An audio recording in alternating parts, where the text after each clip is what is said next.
Yo, what's up, guys? It's Jack, and welcome back. And, you know, now that we're back to boots on the ground with World War II, even though you're not going to be seeing content from it on my channel, as I've stated before in the last couple videos or whatnot, that doesn't mean that there won't be boots on the ground. And now that we're kind of out of the jetpack era for a while, and the reason why I say for a while is because you never know when it may return.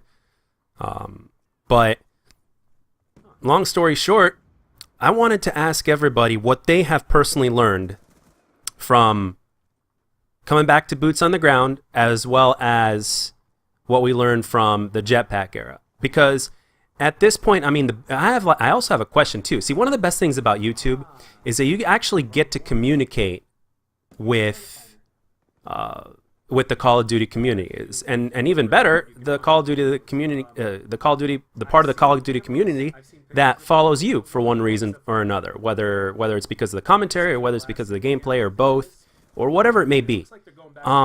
So I think that's unique. So you know what? I'm going to take full advantage of my unique situation, and there's something that I wanted to ask you, and this is a valid question that I'm going to ask, especially those of you that have actually stuck through the jetpack era. There's a lot of Call of Duty fans that have not, for reasons that are very understandable, but there are a lot of Call of Duty fans that have basically quit Call of Duty until now, with World War II being boots on the ground because of the jetpack era. But there are those that have managed to stick it through. Some people absolutely loved it. Some people absolutely hated it. So here we go. Here is my first question. Now, before I go on to say what I personally have learned from boots on the ground as well as the jetpack era, one thing I wanted to do was ask a very important question. Do you guys think that the Call of Duties that involve the jetpacks or the advanced movement require more skill than boots on the ground, or do you just think they're two different beasts, to where you can't really put one over the other for whatever reason? And people that are rushers, it's going to cater more to them to being with jetpacks by default because of the way the game is built. And then with people that are a little bit more passive, it's built a little bit more towards them because, well, excuse me, because of the fact that they can get away with being more passive. But yet again, like I've stated before in previous videos, and I'm going to say it one more time, and that is, if a Call of Duty is truly balanced and made correctly, regardless of what playstyle you have, you will succeed. Whether you're a camper or a rusher or in between, it shouldn't really matter. The game should be balanced to where no matter how you play, the game will cater to you, granted you go through the learning curve. Now, so that was the question that I had for you, first and foremost, was do you believe that jetpacks, Call of Duty games that have jetpacks require more skill? And or do you just think it's a totally different beast, without being biased? I mean, you guys, I would really love responses either on Twitter or on the comment section here, because it makes for an interesting topic.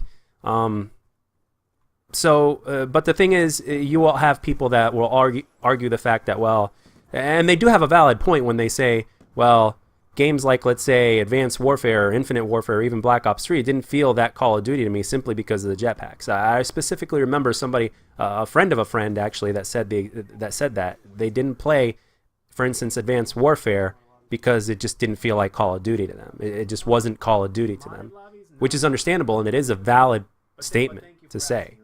So what do you guys think? Where does that stand with you? And what do you think in terms of the question that I was asking about the skill levels?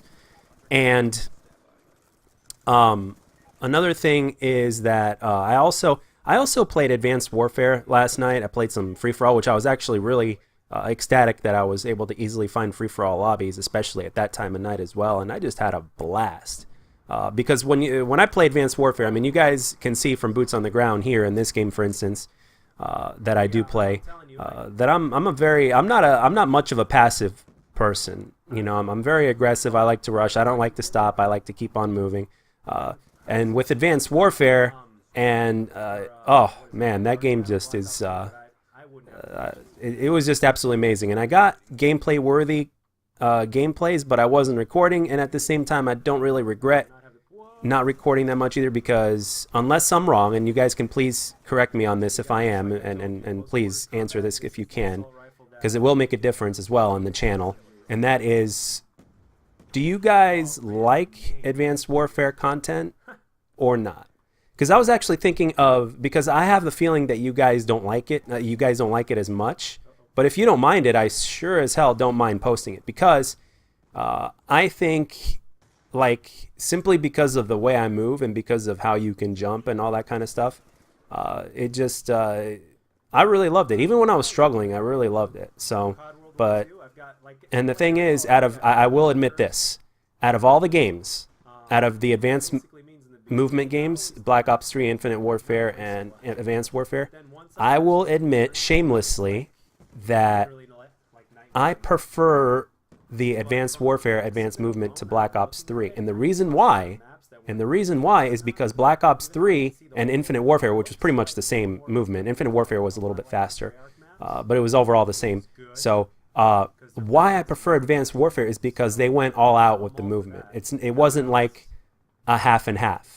Because they toned it down for Black Ops 3 and for Infinite Warfare to try to please more people, which, rightfully so, because that's what you want to do, is you want to try to make the most amount of people happy as much as possible.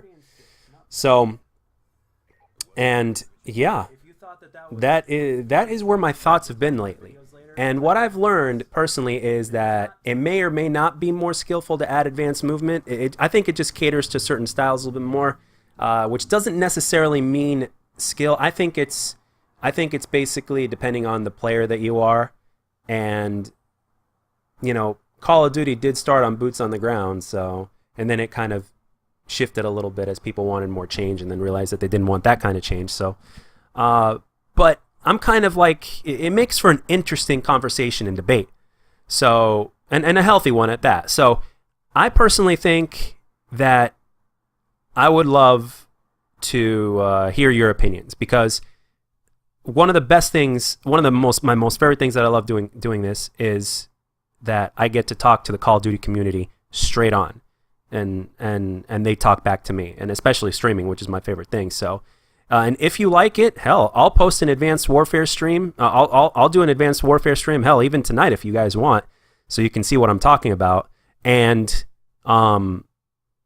then before I start the run to Master Prestige for Black Ops 2, which is something that you guys have told me that you wanted. There's a few of you that told me that you wanted it. So, and you guys will see every game on stream, as I mentioned before. So let me know down in the comment section what you guys think of this topic of discussion. And every single opinion is obviously more than welcomed, whether you agree or not. So anyway, with that being said, guys, I hope you enjoyed the video. I hope you enjoyed the gameplay. It was a highlight from a stream. If you enjoyed it, let me know. And if you didn't, let me know what I can do to make my future videos better. And I'll catch you guys on the next one.